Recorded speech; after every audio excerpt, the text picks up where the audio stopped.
Snapdragon 8 Gen 2, 5500 mAh battery, 100 watt fast charging, 4500 nits peak brightness, Gorilla Glass Victus 2. Just a few months ago, some, if not all of these were considered to be flagship level specs reserved only for the most expensive of Android devices. But now, in 2024, OnePlus has brought all of this to the market and more at the $499 price point in the OnePlus 12R that is now finally shipping to global markets. Over the past few weeks, the 12R has been my main device, and call me crazy, but I think this is the most flagship killer type of device we've seen from OnePlus in quite a long time. And if we take a look at this design as a whole, we can see that flagship killer DNA in many areas, while others are admittedly lacking. For $500 US, we have an aluminum and glass construction, which is typical in the smartphone landscape, with Gorilla Glass Victus 2 for the front and Gorilla Glass 5 on the back. OnePlus also brought over the classic alert slider and switched the volume and power buttons to the right-hand side now, similar to what we see on mainstream flagships like Samsung or Pixel devices. We also have a continuation of that iconic camera setup with that huge circular camera module framed by a ridged ring around the edge, which you'll either love or hate depending on your personal tastes. In my opinion, I think it's a unique design, and paired with that new cool blue colorway, I find myself appreciating the modern OnePlus design language more than I have in the past. Of course, there are some aspects that users might not like, especially as the trends change moving into 2024. We do have a curved glass display for the front that still has its practical drawbacks like lack of screen protector options or accidental misclicks. The back glass is very slippery, and the curved nature, while it does feel good in the hand, does make it difficult to handle confidently, so as expected, grabbing a case is almost required. Even though the display is curved, it's still one of the best looking panels in its $500 price range. OnePlus brought over a lot of display tech from their high-end models, like a dynamic refresh rate up to 120 Hz, an absolutely insane 4500 nits peak brightness, although you'll typically see it around 1600 in regular use, and the newly announced Aqua Touch technology that helps mitigate a ton of misclicks when the screen is wet. Of course, it won't completely eliminate the issue, but compared to a Pixel 8 Pro, for example, you can see a massive reduction in the amount of glitching you get when the display is wet. Otherwise, I think the panel itself looks great, especially for the price. The 12R has a 6.7-inch 2780 by 1264 AMOLED display. There's also Dolby Vision, HDR10+, and support for the 10-bit color gamut. Overall, I find my time with the 12R's display to be nothing but satisfying, whether I'm gaming, watching video content, or just browsing social media.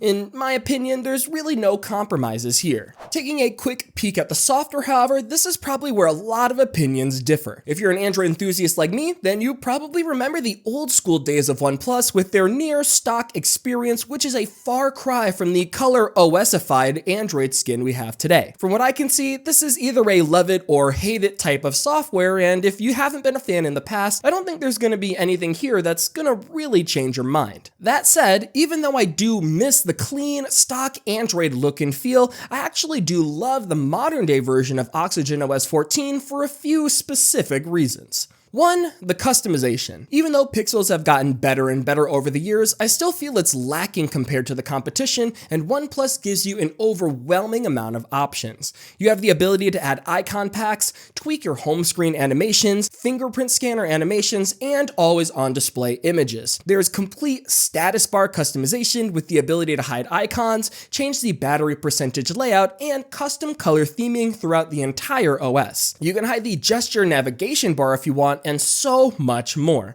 Basically, if you go into the settings to make a specific change, you will most likely have dozens of options to choose from.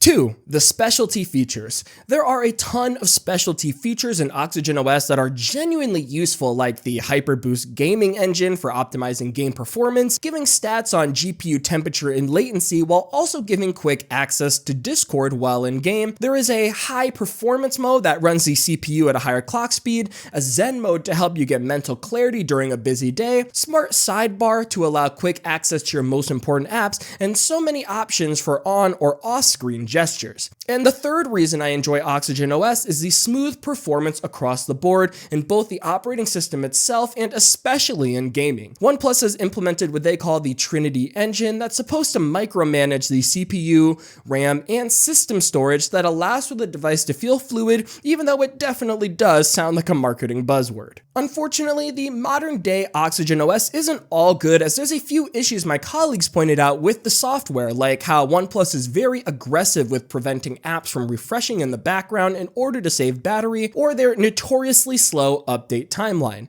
Not to mention, even though this is a budget device, we're only expected to get 4 years of OS updates, which is definitely going against the trend of the 7-year promise we've been getting from mainstream companies like Google or Samsung. Battery life is another area the 12R is excellent at, especially in its price range, and to me, I find it refreshing to have a company focus a lot of energy in this aspect. The 12R ships with a massive 4500 mAh battery with the capability of charging to 100% in 31 minutes, while also including an 80-watt charging brick in the box, which is something we don't even get on a $1,300 flagship device like the S24 Ultra, for example. Most of my days, I'm working from home with constant Wi-Fi connectivity, and during those times I've been able to consistently get anywhere from 8 to 10 hours of on-screen time with at least 30% to spare, if not more. During that time, I'm really just responding to Slack messages, watching YouTube videos, or web browsing while researching video topics, whereas on more heavy days with gaming, using hotspot, or data while traveling, I can typically expect around 7 hours. OnePlus does include a ton of options for those who want to maximize battery though, like health metrics, multiple power saving modes, and smart charging methods to help keep the endurance up after sustained use.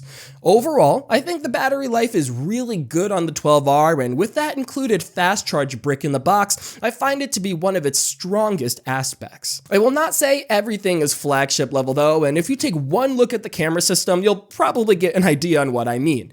We have a triple camera setup here with a 50 megapixel f1.8 Sony IMX890 sensor, which is the same that we see in the Nothing Phone 2, the ROG Phone 8, and even last year's OnePlus 11 that performs fine for a budget device, but don't expect a flagship level experience. In broad daylight, with no comparison against other devices, you can get some satisfactory shots that you should be happy with, but as soon as you involve another device into the mix, you can quickly see the differences in exposure, sharpness, white balance, and software processing. Basically, it's still a budget device in this area, but not unusable by any means. However, the 8 megapixel ultra wide and the 2 megapixel macro lens are absolutely awful no matter the conditions you're shooting in. Most shots from these cameras, even in ideal lighting conditions, look soft, undersaturated, and quite noisy in my opinion, so if these particular lenses are important to you, go for last year's OnePlus 11 or use the primary lens only for the best results. I know it's still very early in the year right now, but I think the OnePlus 12R is trending towards the best value for your dollar in 2024. Of course, we haven't heard much yet from the competition like Google, Samsung, Motorola, or nothing even with their budget devices, so if you can't wait, I think you should just to see what comes up. And if you're wondering if you should get the 12R or the normal OnePlus 12, it really comes down to that Snapdragon 8 Gen 3 and those genuinely useful ultra-wide and telephoto lenses, plus that Hasselblad color tuning. If it's worth the extra $300 to you,